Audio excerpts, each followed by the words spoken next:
it's 8:43. This is Breakfast with Stephen and Ellie. And it's time to go through the papers now. And joining us this morning is Assistant Editor of The Spectator, Cindy Yu, and the podcast host, Sean McDonald. Good morning to you both. Sean, we're going to start with this horrific story of a body of the fiancé of a murdered pregnant teacher up in Scotland. Yeah, this is massive news. This is in the outskirts, just north of Glasgow. The body of Morel Sturrock, aged 35, she's 29 weeks pregnant, was found at her home, and then the police were looking to speak to at great haste with her partner, who was identified as 36-year-old David Yates. I think the search went through Mugdock Country Park, which will be familiar to people in that part of the country, and his body was then pulled from the reservoir. So it's just an absolutely horrific state of affairs. I feel like with these stories, there's always an emphasis placed on the man or the perpetrator. I think in this instance, we should be remembering Morel Sturrock, primary teacher, who's complete unrestricted sympathy go out to her family and friends and loved ones. It's just very, very difficult to get your head around what on earth could have happened here. Yeah, there's likely to be a lot of speculation. I've seen a lot of social media chatter. I think people that I know personally knew the guy Yates. There's been a lot of speculation. It's probably unwise to speculate at this point. I think we can put two and two together and arrive at 4.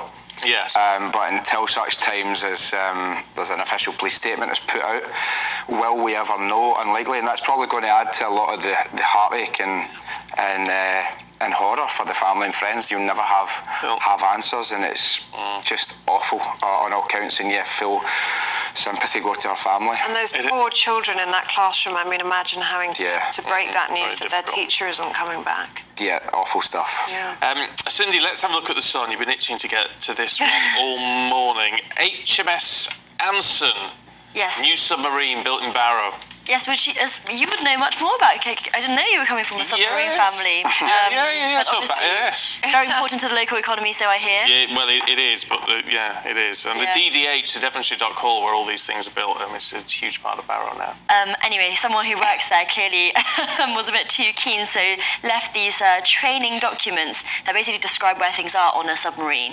He left them in a Wetherspoons toilet, and then on a Saturday night, someone else found them on the floor of the gents. So these are classified documents. We don't know who's left them just yet, presumably, but actually, a similar case of previous civil servants, they've had their security revoked temporarily because, it is pretty bad, thank God it's only training documents this time and not, super secret plans or something like that. I love the fact they've quoted a former submarine captain, Commander Ryan Ramsey, who says, "It looks like someone has taken these off the boat to study. It's good to see their commitment to training, but the pub is probably the wrong place." Especially on a Saturday night. You didn't even come from work at that point. Well, they might have done. But it was all about pneumatics or something on the. I think you probably have to be an expert to understand it. I've had the fear and anxiety many a time after a night on the booze, but never quite like whatever government officials lost at. Imagine waking up and realising, where did I leave those submarine documents? In a Wetherspoons. In the spoons. Bizarre. If any Russian spies are watching this, Barrow and Furness just go up on a pub crawl. Oh, Scoop in the spoon slew. Yeah. Worried about spies in Barrow, Dear me. Honestly. Sean, a right-wing extremist has blown up his own kitchen, according to the Times, making gunpowder. I lack sympathy. Yeah, I lack sympathy. This wee gimp is obviously as bright as a blackout. His name's Von Dolphin. He was then 19. He branded himself a dangerous lunatic. He had an absolute roaster of a guy. He caused a fireball in the kitchen of his house in Walsall, West Midlands, where he was living with his aunt. He was found guilty of 6 counts of possessing articles useful for terrorism, 2 counts of disseminating terrorist material, and 2 of possessing explosive substances, and 1 charge of possessing a firearm. When interviewed by police, he told them that he had been making a powder from matches, and his defence was just branded laughable, and among other words, complete and utter nonsense. So, quite funny, but also pretty alarming, isn't it? It's actually. I mean, it's nice to be able to laugh at his expense. Yes. Frankly, but it's still serious. I mean, if he got away with anything, can you imagine? We had Chief Superintendent Mark Payne, head of counter-terrorism for Police West Midlands, said his mindset is one of a dangerous individual, trying to equip himself with stuff to be able to do serious harm to those who didn't agree with him. Has he been sentenced? Yeah, he's been sentenced on May the 11th, Right. and unsurprisingly, his bedroom is decorated with Nazi regalia.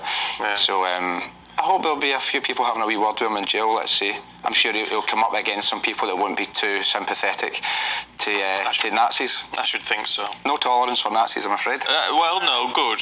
That's quite a healthy approach to have, I should think. Yes. Cindy, let's go a bit of a different story now. In The Guardian, apparently Cleopatra had white skin. Yes, and this is Egypt, the Egyptian authorities saying this. Egyptian Antiques Ministry has published a lengthy statement saying that Cleopatra had white skin, and the reason they had to do that. Well, hold on. So the reason they had to do that is because there's a new Netflix documentary coming out where Cleopatra has been cast as a black woman, and obviously throughout history there's been massive problems of erasure of people's real skin colours. So Netflix thought Cleopatra, African queen, must be black, but actually various historians, including now the Egyptian authorities, have said actually she wasn't black. She was actually, because of the way that the Greek and Roman empires were at the time, the links between countries like Persia, between the Phoenicians, was such that it was actually she was probably more of a Middle Eastern kind of appearance. So not actually white in that sense either. That's not a bit necessarily. of a misleading headline. No, not necessarily. But I mean, they say that bas reliefs and statues of Queen Cleopatra show that she's got European traits as well. I mean, it was such a mixing pot at that point, anyway, of world history. I just think it's so funny that in this desire to have representation, you then become historically inaccurate to the extent that Egypt, modern day Egypt, we can't say that they're some kind of keyboard warrior on the right of a debate. They're saying, you're misrepresenting our history. No, well, it's interesting. I sort of don't know why we care so much. And why do we care if she's portrayed by a black actress? It doesn't matter. But that was on purpose by the documentary makers. Yeah. So they cared. Yeah. Now they're saying that they don't care. Well, but you did cast them on purpose. No, fair point. Cindy, Sean, good to see you both. Thank you very much. Thank you very much indeed. Thank you.